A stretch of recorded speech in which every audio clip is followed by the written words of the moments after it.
If you're scared to let an employee go, just remember the 9-box grid. And welcome back to the channel, guys.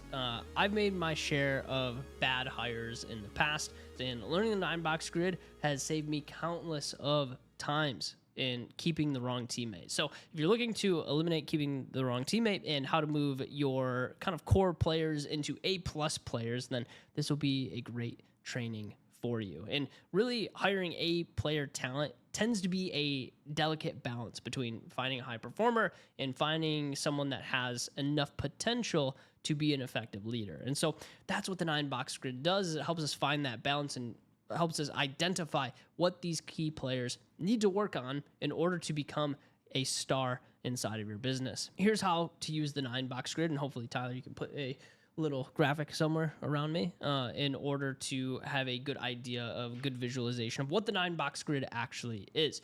And so you can just write these down and take some notes on what each specific characteristic, but I think they're pretty self-explanatory. So essentially what you'll do is you'll place an employee inside of the 9-box grid based off of where they are in their potential and within their performance. And essentially each of these boxes have definitions, which I'll go through here in just a second.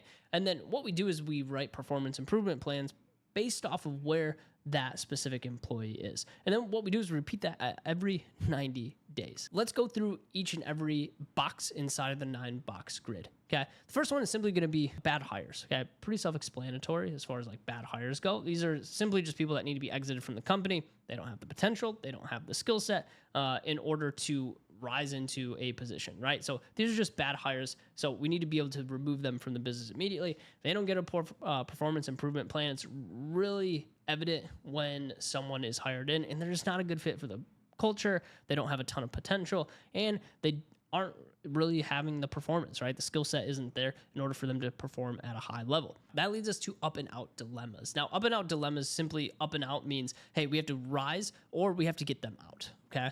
And so up and out dilemmas, these are teammates that show a good amount of potential, but kind of struggle with the performance side. So struggle to hit KPIs. And so it's not really a measure of like, you know, them not trying. They have the willingness to learn and they simply just need to be put on a performance improvement plan in order to get their performance higher, okay? So it's not a potential thing, it's a performance problem, okay? So those are your up and out dilemmas. Now, that leads us into dysfunctional genius. Now, this teammate has a ton of potential and they're extremely talented, but they lack some of the organization, and their lack of organization makes their performance inconsistent. So they can have high performance, but it's really ebbs and flows based off of them being just extremely unorganized, right? But they have a very high level of talent. So essentially, the dysfunctional genius just needs a performance improvement plan to help operationalize them a little bit more in order to establish a little bit more consistency. Okay. From there, we move into our up and out grinders. These are our teammates that are a little bit lower on the potential and need a lot of accountability. So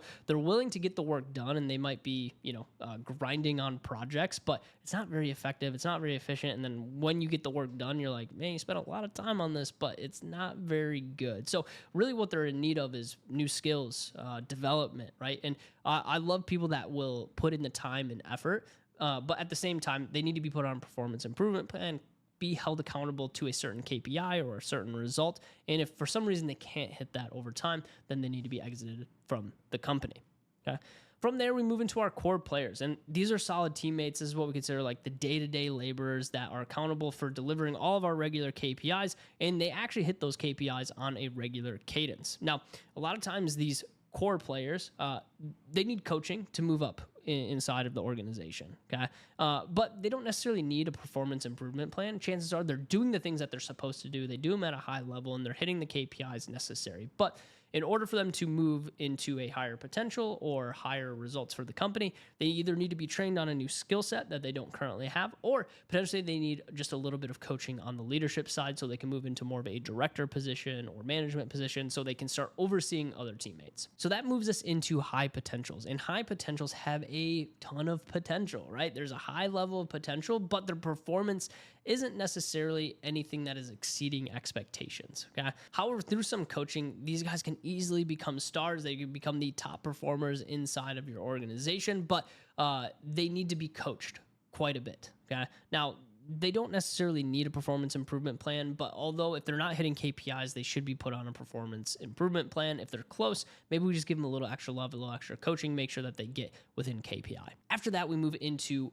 workhorses. Now, workhorses, I love workhorses, but they are literally a detriment to themselves. Okay, this is what I consider the get shit done crew, okay, or GSD. It's the late nights, it's the early mornings, it's a lot of caffeine, and it's all done through brute force. Now, a performance improvement plan is probably pretty essential for these guys, because if they do not get a performance improvement plan, chances are they're going to burn out. And so essentially they just need to be taught to work smarter, not to work harder, right? Because the effort's there, the energy that they're putting in is there. It's just they are putting in way too much effort, way too much energy for the results that they're actually delivering. But that's the thing, is that they're hitting KPI. So really it's like, cool, we're getting the job done, we're hitting KPI. So really a conversation doesn't need to be had. But eventually that person burns out, and then they stop delivering on both. They fall off the face of the map, and they stop delivering the results that you're looking for. So those people, I like to put them on a performance improvement plan just to get them to work a little bit smarter within their position. Now that moves us into high performers. And here's the thing with high performers, the performance is top notch. I mean, they're exceeding KPIs, they're crushing it for your clients, but maybe they lack some of like the leadership skills, some of the more tangible things like being able to communicate well with other people on the team or direct reports. And so they need to be up leveled in more of like their leadership skills or their overall potential to move up within the company. Because with someone that's a high performer, extremely skilled at their job, okay, there's only so much upward mobility that they can have without taking a leadership position. If they want to become a leader, then there's chances are there's some skills there that need to be developed still. Okay, so those are your high performers. Really, once again, they don't need a performance improvement plan. We're just going to continue to nurture them. And then lastly, we have our stars. Okay, we hire these people, we let them take the reins. We're completely hands off. Okay, they are just as effective in the position as you are, and would probably surpass your expectations and probably do it better than you could ever do it. So with them, we just let them take the reins. We let them lead their team, and hey, it's good to go. Of course, we strategize with them, and we continue to pour into them and develop them. But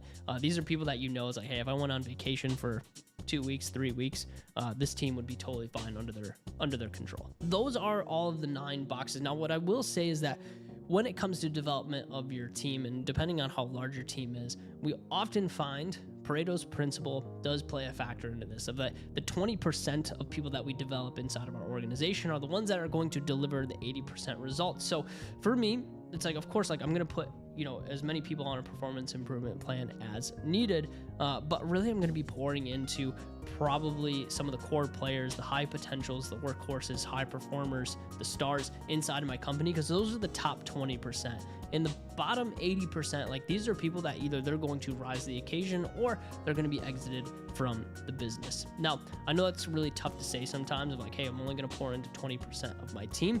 But if you think about how effective you are at pouring into your team currently, can you get touch points with everybody on your team? Especially if you're running a larger organization, say 25 to 50 to 100 people, it's really hard to have touch points with everyone. So you need to continue to develop your top leaders, your top 20% of your team, because those are the people that are going to develop the 50% the 80% of the results that you're delivering for clients. So hopefully that's helpful for you guys. Save the 9-box grid for your next performance reviews. We do this every 90 days with our team, and I hope that's helpful for you guys. And we'll see you guys in the next one. Don't forget to like, subscribe to the channel.